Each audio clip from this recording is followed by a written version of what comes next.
A gente recebe agora Maílson da Nóbrega, ex-ministro da Fazenda, sócio da Tendências Consultoria, para a gente conversar mais aqui sobre os assuntos importantes de hoje. Seja muito bem-vindo aqui na nossa programação, ministro. Uma boa tarde para você. Boa tarde para todos vocês. Obrigado pelo convite. Obrigada. Ministro, eu quero começar falando um pouco mais sobre o tema da reforma tributária, né? A gente já discutiu aqui ao longo da manhã, principalmente que o próprio presidente da Casa, Arthur Lira, já sinalizou que vai levar em votação amanhã esse texto, mas eu queria entender um pouco mais a sua visão, já que o senhor assinou aquele documento, né, de vários economistas a favor da reforma tributária. Existem algumas críticas ainda em relação ao projeto, algumas incertezas sobre o aumento ou não da carga tributária, toda essa pressão por parte também ali de muitos governadores, algumas frentes, alguns setores.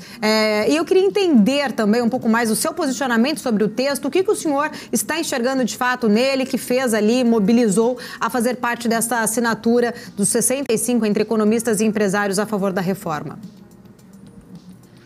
Olha, eu diria que todos eles estão acompanhando a reforma, alguns têm experiência de campo, trabalharam no governo, têm trabalhos acadêmicos sobre o sistema tributário e assim por diante.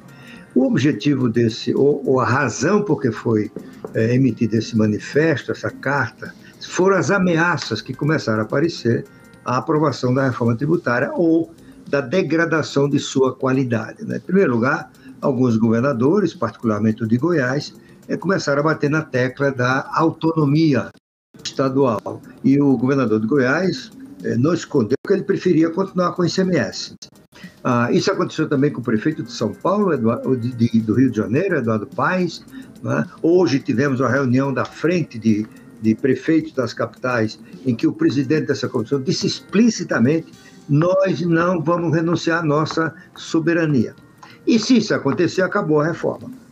Porque o sistema que o Brasil está implantando, aliás, está renovando, porque nós temos tributação sobre valor agregado desde 1967, na reforma aprovada em 1965. O Brasil foi um dos pioneiros do mundo, antes de alguns países europeus, adotar esse método de tributação do consumo, que é o método sobre valor agregado, né?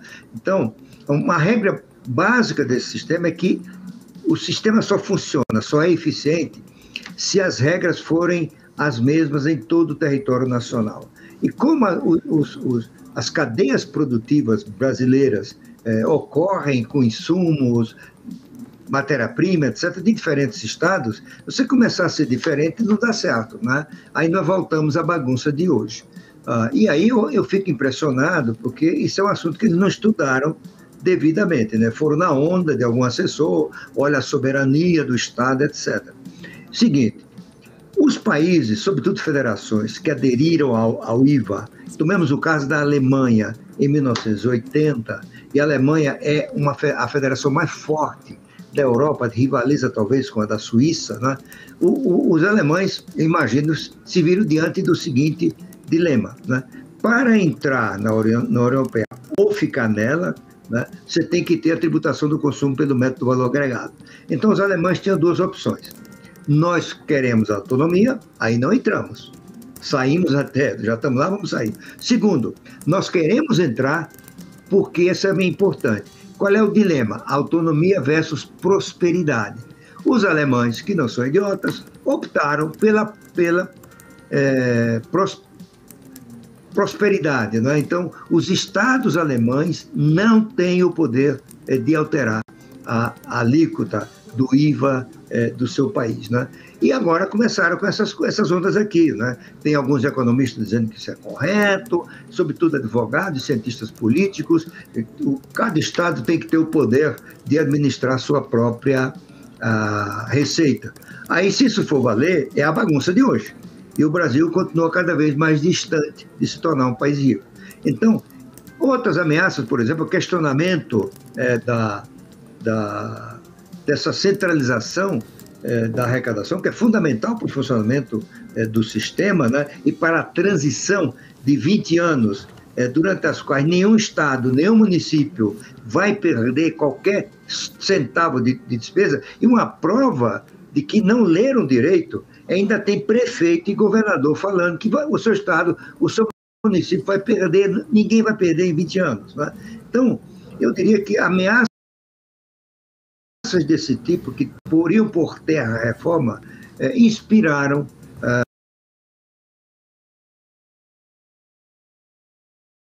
através da liderança do Nelson Machado, a mobilização dos economistas que estão participando desse debate, acadêmicos, políticos, empresários, que enxergaram a oportunidade que o Brasil tem de criar um IVA, que será um dos mais modernos do mundo, é isso mesmo, porque o Brasil aproveita a experiência de cerca de 70 anos na utilização do IVA e se alinhou às melhores práticas, são os IVAs mais recentes, como da Nova Zelândia, da Austrália, né? E hoje tem 174 países que adotam o IVA. Em todos eles, bens e serviços compõem o IVA. Aqui, os prefeitos querem que fique separado. O Brasil continuaria com cobrança de bem de um lado, serviço do outro. Isso é péssimo para a eficiência. Gera arbitragem. As empresas se organizam não para ser mais eficiente, mas para pagar menos imposto. Isso faz lógica do ponto de vista da empresa, mas não faz lógica do ponto de vista do país. Enfim, em resumo, né, foi tudo isso que aconteceu que inspirou esse manifesto. Eu queria apenas mencionar um fato.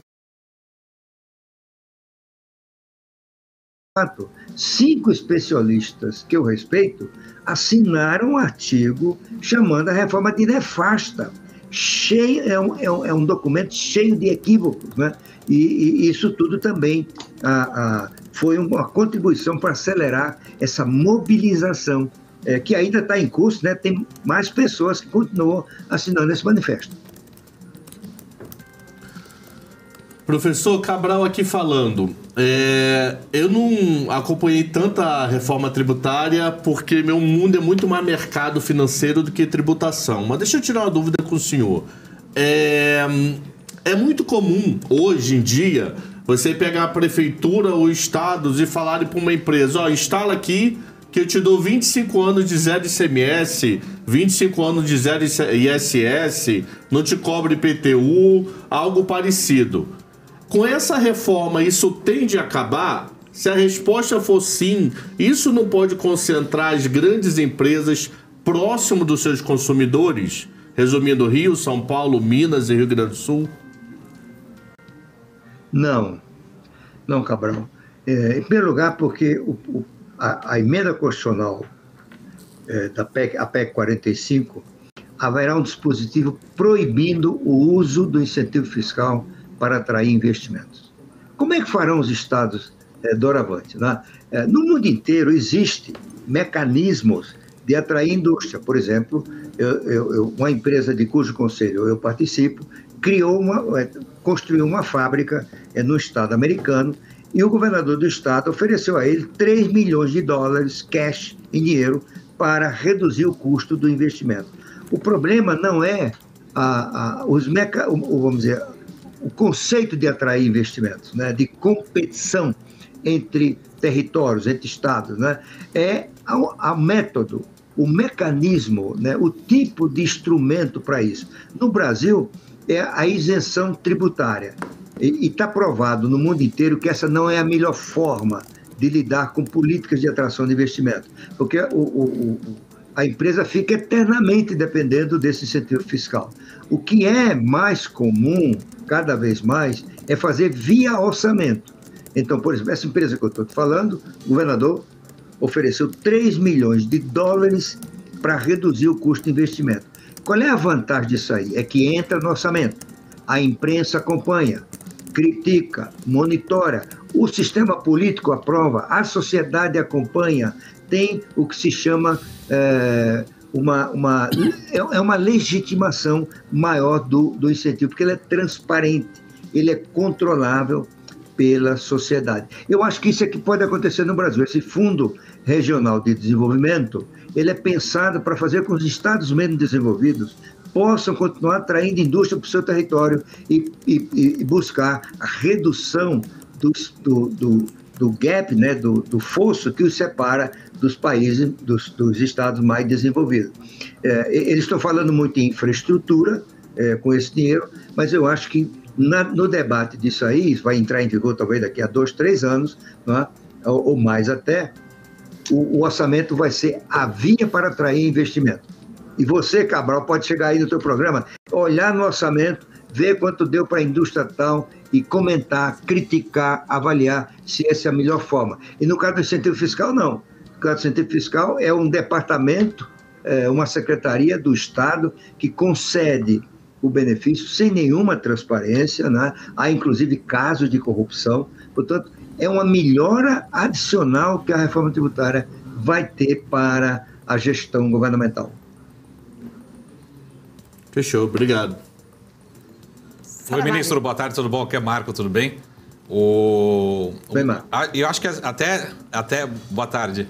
Uma das dúvidas e críticas que a gente viu do Tarcísio, de outros governadores durante essas últimas horas, até ele falou assim, 95% a gente está alinhado, mas uma das dúvidas é em relação à governança criação desse possível Conselho Federativo. Eu quero entender o que é de fato o Conselho Federativo, no sentido assim, aonde estamos nos espelhando? Porque quando a gente olha assim, o Canadá implementou, outros países da Europa implementaram, mas o Brasil é Brasil, né? Assim, nós não somos Canadá, nós somos outros países.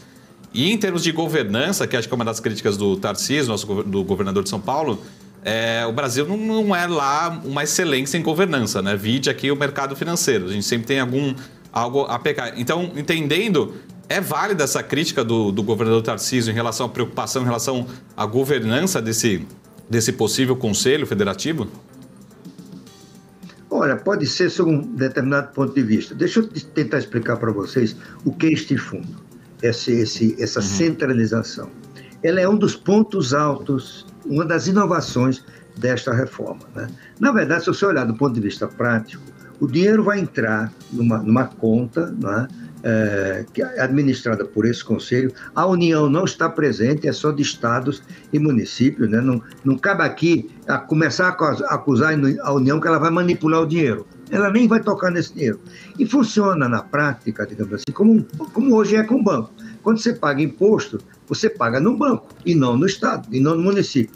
E o banco processa aquela operação e transfere para o estado ou município. É mais ou menos a mesma coisa, só que tem uma particularidade. São duas condições que justificam este conselho, essa órgão federativo. Em primeiro lugar, existe um compromisso, e está na PEC, que durante 20 anos, nenhum estado, nenhum município vai perder dinheiro, como falei para vocês, né? Como é que faz isso?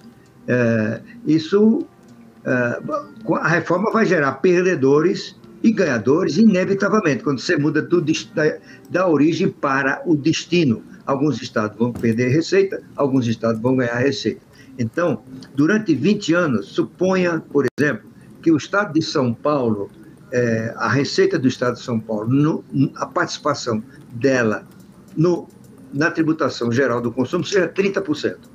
Então, esse fundo, a cada dia, a cada semana, a cada mês, não sei ainda o intervalo de realização dos créditos, né? Isso vai ser definido ainda, ele transfere 20% para o estado de São Paulo, durante 20 anos.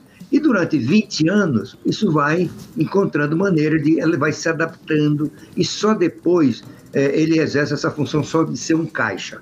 Recebeu, distribui, recebeu, distribui. O segundo, que talvez continue depois dos 20 anos, é devolver ou quase imediatamente os créditos que os exportadores acumulam nas vendas ao exterior. Então,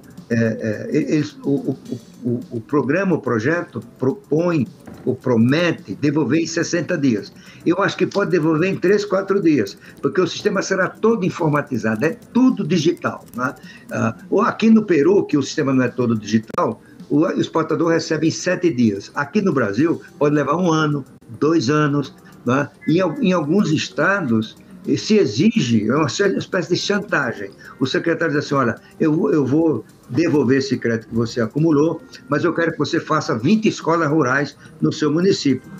E as empresas terminam aceitando, porque é melhor receber né? É melhor fazer esse investimento que não é da sua área e receber do que ficar sem receber, né? Então, outra coisa, você tem o estado de São Paulo é o maior exportador de bens e serviços para o resto do país. Então, São Paulo vai ter um superávit de caixa. E São Paulo é que tem que transferir, como queria o governador inicialmente, tem que transferir para cada um outro. Ele pode dar um calote, ele pode não transferir, e assim por diante, tá certo? O fundo evita isso. Um ponto que eu vi o governador falando hoje é que os estados das regiões menos desenvolvidas terão 16 votos em 27. Então, São Paulo, vamos dizer, fica à mercê de um voto do Norte, Nordeste e Centro-Oeste para uma questão fundamental. Eu acho que tem uma saída para isso, adotada, inclusive, nas constituições, é o seguinte, olha, as decisões desse Conselho têm que ser por 2/3, alguns têm que ser por unanimidade. Isso é uma questão para negociar. Agora, não fazer o Conselho, isso pode dificultar muito o funcionamento da reforma e impossível cumprir a promessa de que todos continuarão recebendo a mesma arrecadação por 20 anos. E pelas declarações recentes do prefeito, eu acho que ele está tendendo, com alguma modificação na redação, porque muitos aqui em São Paulo estão interpretando que esse conselho vai ditar as normas, vai controlar a tributação, vai dizer a alíquota, não é nada disso, né? Então, como eles tipificaram as funções desse órgão, né, desse órgão federativo, eu acho que é uma questão de redigir. Fica uma coisa muito clara, o seu papel é centralizar e distribuir. Não é de propor normas, não é de administrar o tributo, não. Quem vai administrar o tributo é o conjunto da federação e não esse órgão federativo. Ministro, mais uma última pergunta. Eu sei que o tempo está apertado, mas só tirando, né, essa questão do governo em si, desses pontos que a gente trouxe, tem também uma outra percepção, principalmente em relação à reforma tributária, de poder criar um ambiente mais inflacionário por conta das mudanças de tributação em alguns dos setores. Setor de serviço, por exemplo, né, ali, que é hoje um dos menos tributados e pode sofrer aí algumas incidências. A proposta, da forma como ela está, ela é inflacionária? Quais impactos que isso pode trazer para a economia brasileira? Olha, em primeiro lugar, eu não vi o seu nome, desculpa. Paula. Paulo, desculpa. Olha, Paulo, primeiro deixa eu te fazer uma observação sobre essa tributação do serviço. Existe uma grande resistência à tributação do serviço, né? Mas o que a proposta propõe é eliminar um privilégio. Isto é, os serviços pagam 5%, os bens pagam 18%. Isso gera um privilégio inaceitável, eu diria até escandaloso, né? Porque o rico que paga a melhor escola para o seu filho, o melhor hospital para a sua família, tira férias no Brasil, tira férias no exterior, viaja e tudo mais, ele paga 5%. O pobre, quando ele compra feijão, arroz, carne, quando pode, frango, leite, assim por diante, paga 18%. Isso não é razoável. Isso é uma fonte não apenas de injustiça tributária e social, mas de concentração de renda. E isso aconteceu por razões históricas. Quando foi feito o novo sistema tributário, né, em vez de ser um único, o governo optou por ser uma parte da União, uma parte dos estados e uma parte dos municípios. E os municípios cobravam, naquela época, um imposto sobre indústrias e profissões, que era coisa de 3% a 5%. É dele que nasceu o ISS, e por isso cobrou-se 5%. Quando os serviços não eram importantes naquela época, a importância que tem hoje. Os serviços, quando computa o governo, constituem mais de 70% do PIB. Então, é preciso eliminar esse incentivo, né? Ou esse privilégio. Essa resistência foi muito grande. Segundo eu sei, tanto o governo quanto o relator se deram conta que a área de serviços tem um poder tão forte político que eles podem viabilizar a reforma. Porque tem advogados, que são os advogados das empresas de serviços, assim, tem que ser alíquota neutra. Alíquota neutra significa manter o privilégio. Ou não pode aumentar de serviço. E usam um sofisma, por exemplo. Vão tributar a educação, vão tributar a saúde. Não é, você vai tributar o rico e não a educação. Você vai tributar o que ele paga pelo consumo desses serviços especiais, né? Então, o relator recuou nisso aí, né? Em vez de ser a alíquota única, que é adotada nos melhores níveis do mundo, nós vamos ter várias alíquotas, né? Ou pelo menos duas. Uma pode ser de 25% e outra metade disso, né? Então, os serviços vão ficar ainda com privilégio, mas é um privilégio menor do que é atualmente. Quanto à sua pergunta, claro, no primeiro momento, isso equivale, como os economistas chamam, a um choque de oferta, né? É como uma quebra de safra que os preços sobem rapidamente. Mas só que os choques de oferta não se perpetuam, eles se dissipam ao longo do tempo. E inflação, Paula, a definição melhor dela, é um processo de aumento continuado dos preços. Isso é uma vez só e se dissipa ao longo do tempo. Então, sob esse aspecto, se poderia dizer que a reforma não é inflacionária. Quem está falando isso provavelmente não estudou bem o assunto. Quero agradecer ao professor, ministro Maílson da Nóbrega, que está aqui com a gente. Muito obrigada pelo seu tempo, pelos esclarecimentos. Até uma próxima oportunidade. Até, Paulo. Muito obrigado pelo convite. Um abraço a todos vocês.